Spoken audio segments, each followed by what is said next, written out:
Hey guys, what is up? Super K-Man Rocks here, and I am here for my NACL week number 1 overview and analysis video in the summer split. A lot to go over here. Of course, only 4 best of 3 series to talk about, but things have really heated up in terms of the NACL. If you're not familiar with some of the changes that have been made, a couple of new orgs have joined, or at least a couple of new partners have joined, making the league a little bit more interesting from a, brand perspective. And also, of course, we're going full fearless here in summer split. That definitely makes these series a lot more volatile, and we saw that in week number 1. A lot of fun games to go over. If you want to know my thoughts on what I'm expecting out of these games, what I'm expecting out of these teams going into the split, you can check out the video up in the iCard right now. That's going to be my NACL primer for the summer split.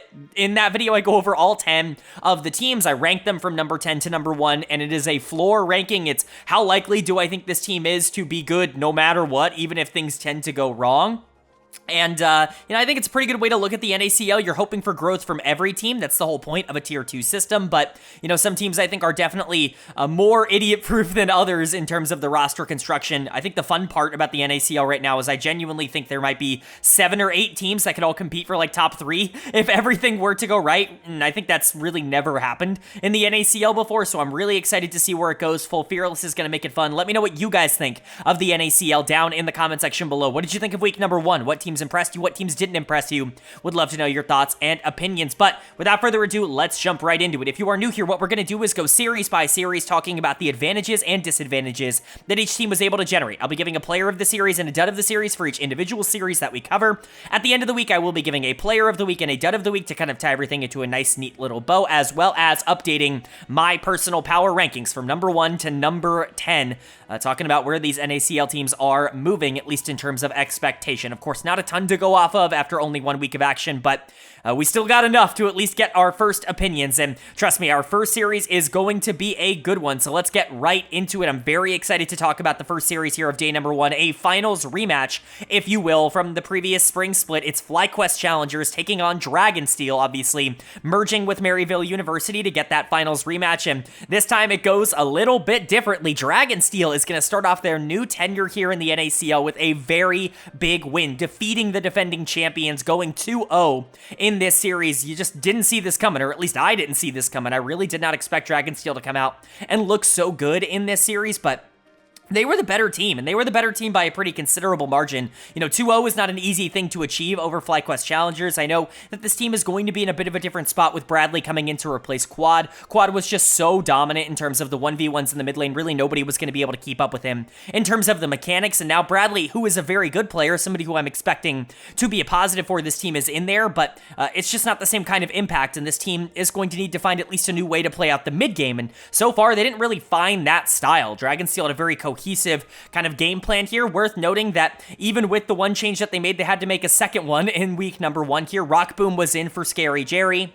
And honestly, they didn't really miss a beat. Rockboom was super good in terms of his ability to sub in for a team that had the best bot lane in the NACL last split, and the rest of this roster very much stepped up. We know they're talented. We know these players are good enough to be like LCS caliber. That was very clear the previous split, but for them to dominate this kind of series, I think is just ridiculously impressive. Something I just would not have anticipated. This is a big upset, at least from my eyes, especially with the changes. But player of the series is not going to be a shock. It's going to go to Yuji. Yuji has been on an absolute tear in the NACL over the past 2 years in particular. Last year on FlyQuest, he was dominant. This year on Maryville, he has been excellent, just about as good as anybody could have asked, and he definitely continued that form here into the start of the summer split as well. The Talia, the Brand, 2 very aggressive AP junglers. We're going to see a lot more aggressive picks, I think, coming out of the jungle position because of Full Fearless. I think it does limit your options a bit more. You can only use Sedge and Maokai a couple of times. Even things like Vi are a little bit more limited, and if you are a team that wants to play around jungle a bit more, things like Talia rise in priority because of that flexibility. You can move it mid lane if you really want to find that good matchup, but you can only play it once the entire series. Only one team can get Talia, so champions like that are going to increase in priority. We saw that in game 1. He was still excellent in game number 2, but kind of a well-rounded team effort, I would say, from Dragonsteel overall. Even if I do think Yuji was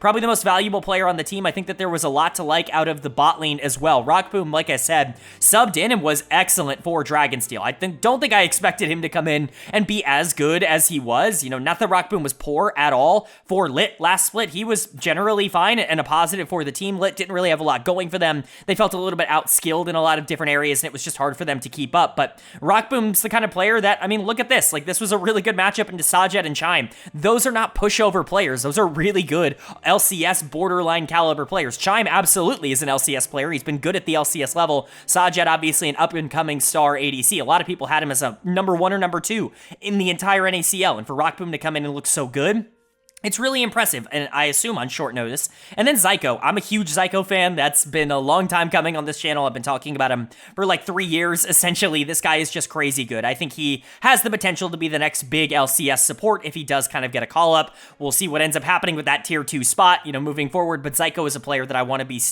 see at the LCS level. Quite frankly, there really isn't a lot else for me to see. Spyrex was good. Zamudo was honestly pretty good as well. We'll talk about Surdy on the other side of this matchup. He kind of gets thrown into the fire. Zamudo does in his first series here on a top contending team having to face Surdy, but he held up really well. The TF, the Poppy, both of it looked good. I think all you really have to do is survive. If you're Zamudo, I think the mechanical upside of him as a player here could raise the ceiling of this team immensely because of just what he is capable of doing when he wins. Hasn't always been the most consistent player, but he's never really had a team as good as Dragonsteel, and so definitely going to be interesting to see what happens for him, but generally speaking, a phenomenal start to the split, about as good as you could ask for Dragonsteel. And then for FlyQuest on the other side, not really what you were thinking. I think that there are positive takeaways. I think generally speaking, the carries actually played fine this series. Bradley, Sajed, even someone like Chime, I think they were aggressive and they were looking for positive engages. The problem was you just didn't really have a lot of tempo in these games, and that meant that the really good players on Dragonsteel were kind of in their element. You had players like Yuji that were popping off, Rock Boom, Zyko was having a really good series, even Spyrex was doing a lot of very good, interesting things in the late game.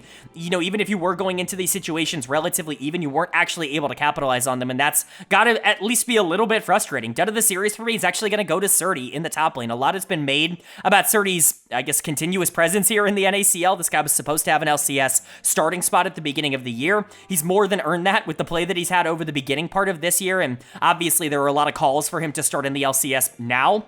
Obviously, that's become a little bit more pertinent now that he has become the first player globally to hit 2,000 LP in solo queue. Obviously, that's a hell of an accomplishment, but it's not like his competitive results have been much worse. So to see him come out here in the first series and just kind of be not really look unbelievable on either the Camille or the Cassante, I think that is something to at least monitor. I don't think it's going to be a problem. He was generally fine. I don't think anybody in this series completely ran it. We're going to talk about some performances later on in the week that were super negative. I don't think that Surdy had one of those that jumps out and is like, wow, he was truly awful in this one. But he's always been, at least at times, a bit of an inconsistent player. It's just the highs. The highs are so regular and they look so good. I'm not concerned about Fly and I'm not concerned about Surdy. I think generally they were fine. In this series, they ended up just getting outplayed by what is maybe the best combination of players in the NACL right now. UG is playing like the best player in the NACL. I think it's realistic to put him in that conversation. Players like Zyko and Spyrex, we know they're top tier. Zamudo had a good series, but Rock Boom subbing in really was kind of the difference maker. If Dragonsteel can keep this up, I don't think there's any reason not to expect them to maybe be the number 1 team right now in the NACL. But then moving on to our second series of day number 1 here, and it's a pretty interesting matchup because of some of the storylines between these teams and players. It's Supernova taking on CCG Esports, and Supernova is going to pick up the 2-1 win. Spoiler alert, this will be our only 3-game series of the week, which I do think is a little bit of a shame, but Supernova looking good, at least out of the gate. We expected this team to be strong. I had them in my upper echelon here. Like I said, 6 to essentially 3 are all basically the same. Really, I would say top 4 or top 4, anybody who's listed in the top 4, I think is really a team that can make a big impact. Supernova still kind of has to prove that they can be that kind of team to me, because they just weren't over the course of last split, but this is a result that probably should have happened. I think CCG put up a good fight. I think they played really well in game number 2. A lot of positives to take away from this for them, because I do think that there were expectations that this could theoretically have gone worse for them, but Supernova is just a bit more talented across the board. So let's go ahead and talk about it. Player of the series for me is going to go to their new acquisition in the mid lane, Toasty. Very kind of important matchup here because Toasty going into Shochi, not only was Shochi on Supernova last split, but Toasty actually took Shochi's spot on Fear earlier in the year as well, and so these two are just kind of interconnected in terms of their performances. Toasty definitely got the better of him in this matchup. I'm not going to necessarily sit here and say that Toasty is definitely better than Shochi. Shochi's track record is much stronger than Toasty's, at least for now, but Toasty was amazing in the spring split, in his first split in Tier 2 in NACL, and it looks like he's carrying that momentum over here to Supernova. I was, at the time, a little bit confused as to why they would make this change. It felt like, at best, a side grade, but Toasty's mechanics really give him a unique upside that I think could make him one of the scarier mid laners at this level, and he really kind of came through with that, at least in the first series. The Corki, the Talia, both of those games were incredibly good. He closed out this series incredibly strong, and he does seem to have a really nice chemistry with some of the players on this team. I think that could make a really big impact. The other big addition this offseason, or this midseason here for Supernova, was Lens, down in the bot lane, of course, also coming over with Toasty from Fear, but Lens wasn't somebody that I was as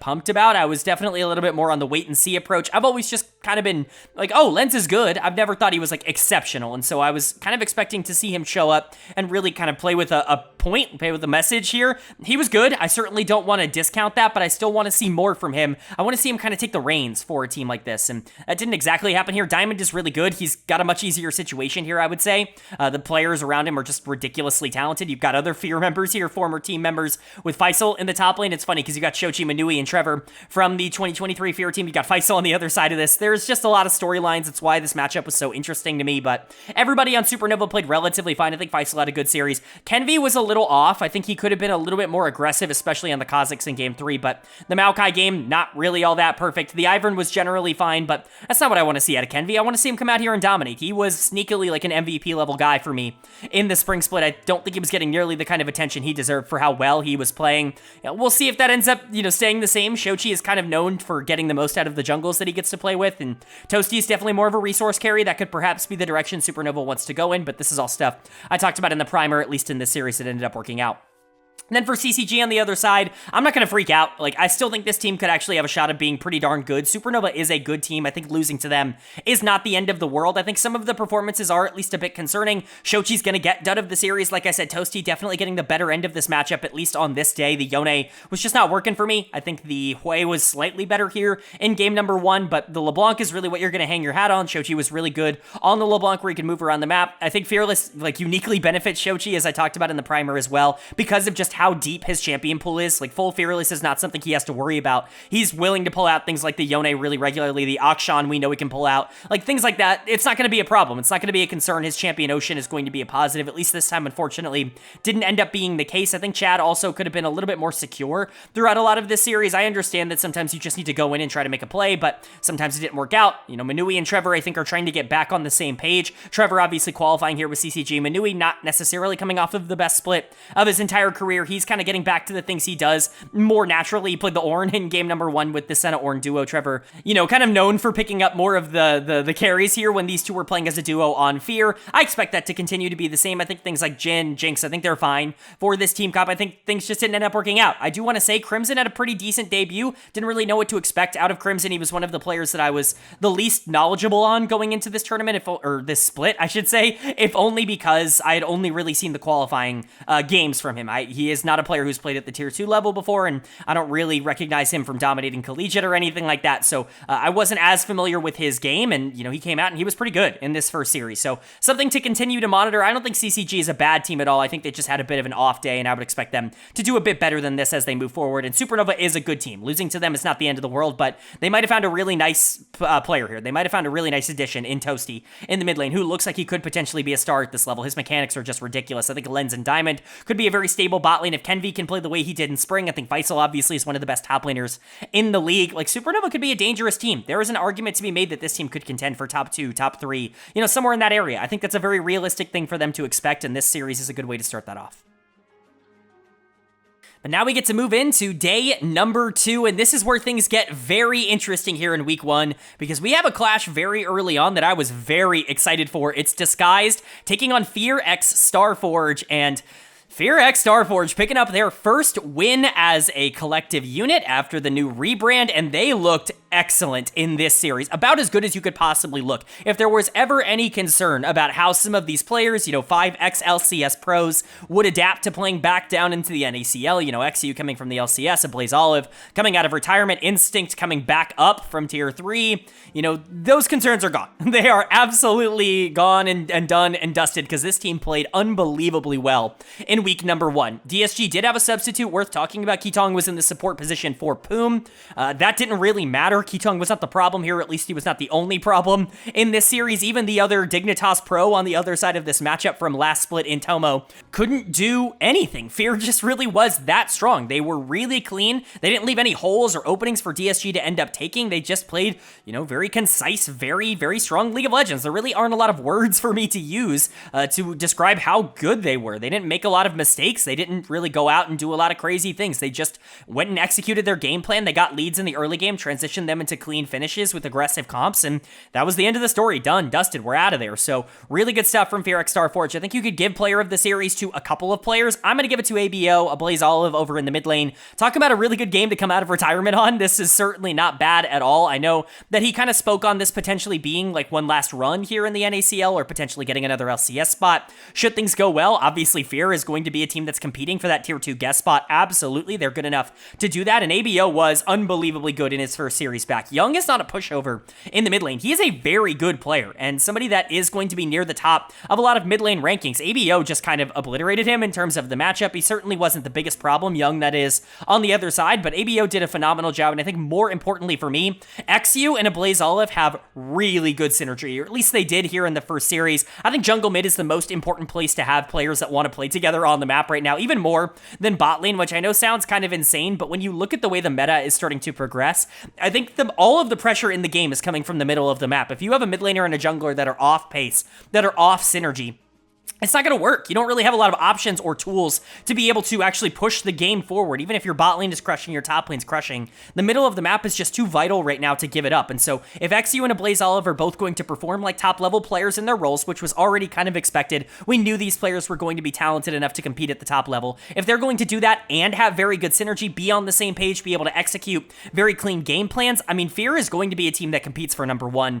End of story. Like, that is the kind of ceiling that can have if these two are going to play the way that they did in this series. So about as good as you could ask for there. I think Instinct, Winsome, Phillip, they were all good, but really jungle mid is who shined for me when it came to this series, and that is a great sign for Fear. I think that is something that could push them over the top, not just make them a great team, make them the best team. And then for DSG on the other side of this matchup, it is a bit disappointing to drop 0-1 again at the start of this split. Remember, they started ridiculously slow in spring. This was a team that at times was in danger of not even making top 8. Like, they could have been a bottom 2 team if everything ended up going wrong. Obviously, they salvaged it. They ended up going on a big playoff run, and you know, they end up making it work, but this team's expectations are still sky high. It's not like the roster has gotten any less talented. If anything, they got more talented. Tomo coming in to play AD carry, you know, he was a really interesting ADC at the LCS level. His laning was unbelievably good for Dignitas. For parts of that split in the LCS, he was the best AD carry in North America, and I think that, you know, coming back down to the NACL could be a really big asset. Didn't quite work out in this first series. He was really not all that useful on Lucian or on Ziggs. Yukino, the other new addition here in the jungle, hoping to add at least a little bit of consistency. Perry, obviously a very good player, but one that is known to be a bit more feast or famine. At least he was in the previous split. Yukino was supposed to come in and be a little bit more stable for them to be able to play around players like Tenacity and Tomo. That did not work out in this first series. He's going to get dead of the series.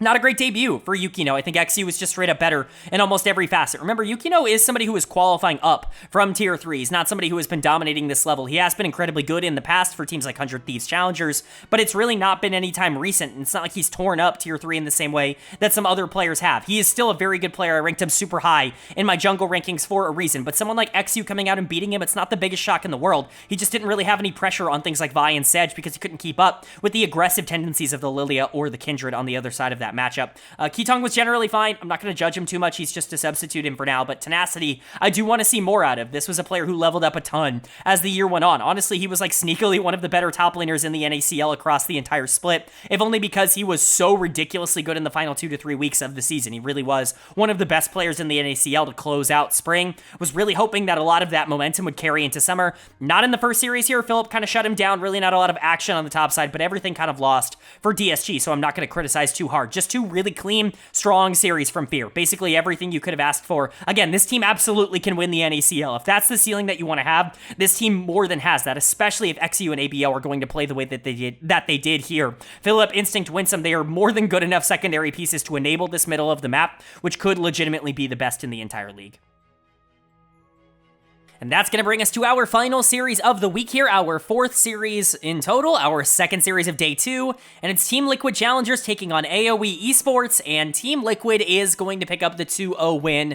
This was probably the least competitive series of the week. I know we just talked about Fear looking really good against DSG, and that one was incredibly strong, but this one just not really all that back and forth. Game number 2, I think, left a sour taste in a lot of people's mouths because AOE just kind of got blasted, and TL looked great. I probably underrated them, as I've done, I think, every single time I've done a primer on this channel for the NACL. I think every single time I put TL somewhere around like 4th or 5th or 6th, and they end up being top 3 every single split without fail, and so it's probably going to happen again. I'm probably going to get it wrong, but you know what? I'm going to go with my gut, and I'm going to put them where they, where I thought they would be, and they beat AOE. Like, they're the 8th best team. This is not a team I would expect to be near the top of the competition, so still kind of to be determined in that sense. But they looked incredible, and Keel in particular looked unbelievable. On the Karthus, on the Lee Sin in particular, Keel was incredible. He's going to get player of the series. Pretty good week to be a jungler in the NACL, at least if you're winning.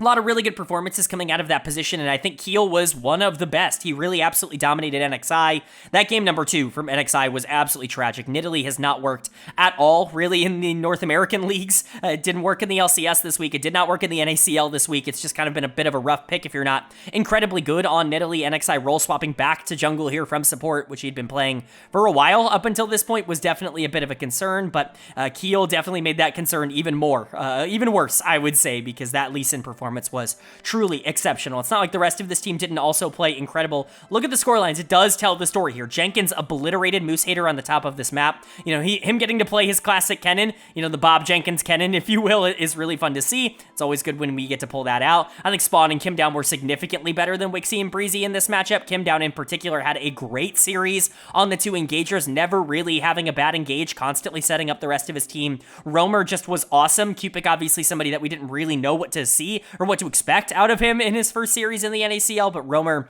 not the easiest of competition to have to debut against the Lucian, the LeBlanc. These are dangerous picks to have to play into.